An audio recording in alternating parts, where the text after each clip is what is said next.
నువ్వు స్కూల్లో కూడా బాగా చదువుతావు కదా, ఇప్పుడు వీడియోస్ లో ఎలా చెప్తున్నావు, స్కూల్లో కూడా బాగా చదువుతావు కదా, నీకు అవార్డ్స్ మెడల్స్ అట్లాంటివి ఏమైనా వచ్చాయా? అంటే నేను స్పీచెస్ ఇస్తాను. సో అంటే ఇప్పుడు 7th లో కాకుండా 6th లో, నేను 6th లో ఇంకా ఎక్కువ స్పీచెస్ ఇచ్చేవాడిని.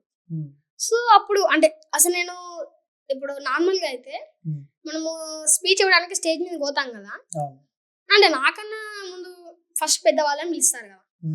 సో ఇప్పుడు వాళ్ళు స్పీచెస్ ఇస్తారు కదా, అంటే వాళ్ళు ఇచ్చిన తర్వాత నా టైం వస్తుంది కదా, నా టైం వచ్చినప్పుడే మా టీచర్స్ అందరు నవ్వుతారు, వీడు వచ్చాడు అంటే కొంచెం ఎక్కువ మ్యాటర్ ఎక్కువనే ఉంటది అని చెప్పేసి అంటారు.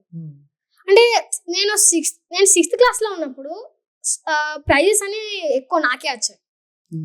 అంటే ప్రతి ఒక్కడని కాదు, సమ్ టైమ్స్ నేను స్పీచెస్ ఇచ్చే రోజు మిస్ అయ్యాను. అంటే అప్పుడు కాకుండా నేను ఉన్న రోజు అయితే నాకు ఫస్ట్ ప్రైజ్ వచ్చేది, ఎక్కువ అంటే ఫస్ట్ ప్రైజ్ వచ్చేది నాకు. ఏమేం స్పీచ్లు ఇచ్చాను 6th క్లాస్ లో? మనకు సబ్జెక్ట్స్ డేస్ ఉంటాయి కదా, మ్యాథమెటిక్స్ డే, సైన్స్ డే, అలానే మాకు ప్రోగ్రామ్స్ అనేవి ఎక్కువ ఉంటాయి. మ్యాథమెటిక్స్ వస్తుంది నీకు బాగా? మ్యాథమెటిక్స్ అంటే ఇప్పుడు డెవలప్ చేసుకుంటున్నా, నాకు కొంచెం అంటే అటు ఇటు తడబడతాను. అంటే ఎట్లా తడబడతావు, ఏమేమి రావు నీకు? ఫస్ట్ ఏంటంటే నాకు అది చూసిన తర్వాత అర్థం కాదు.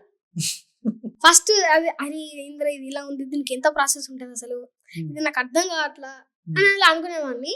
బట్ దాని మీద మంచిగా వర్క్ చేస్తే, అంటే ఫస్ట్ దాని గురించి చదువుతా, అంటే ఆ లెసన్ ఉంటుంది కదా, దాన్ని ఒకసారి రిపీట్ చేసుకొని ఇలాంటి ప్రాబ్లమ్స్ అంటే మనకు ముందేస్తారు కదా, దాంట్లో ఎగ్జాంపుల్స్ ఇస్తాడు ఇలా చేయాలి అని చెప్పేసి.